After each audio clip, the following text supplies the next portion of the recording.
प्राय छुआठू बड़ों पर्यंत समस्ते पनीर खाइबा को भारी पसंद करती।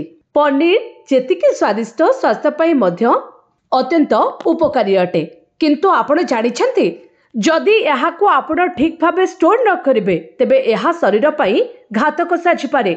आज्ञा हाँ, कारण एथिरे बैक्टीरिया खूब शीघ्र बढ़ी थांती। सेथिपाई पनीर को अधिक दिन जाए संरक्षित रखिबा उचित नुहे, नचेत शरीर पई एहा क्षतिकारक साबित होई पारे। तेणु जेतेबेले आपण घर को पनीर आणुछंती आ फ्रिज रे रखुछंती किछि दिग प्रति निश्चित भाव रे ध्यान दियंतु। जेमिति कि स्टोर करिबा पूर्वरु भलो भाबे धोई नियंतु। सेथिरे पूर्वरु थिबा बैक्टीरिया जीवाणु एवं अपरिष्कार रहिथिले ताहा सफा होई जिवो।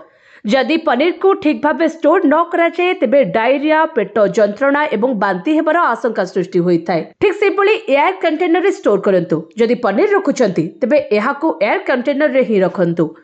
पवन संस्पर्श में न आसवा द्वारा बैक्टीरिया एवं हानिकारक जीवाणु प्रायतः बढ़ी न था। एयर कंटेनर रे रखिबा द्वारा पनीर नष्ट होई न थाए। एपरिक फ्रिज रे रखिबा द्वारा मध्य पनीर को गंध बाहरी न थाए। और फ्रिज रो सबुठारु ठंडा स्थान रे ही रखंतु, कारण एठाको बैक्टीरिया एवं अन्य जीवाणु सहजरे पहुंची पारि न थांती। किंतु फ्रीजर रे आदौ रखंतु नहीं।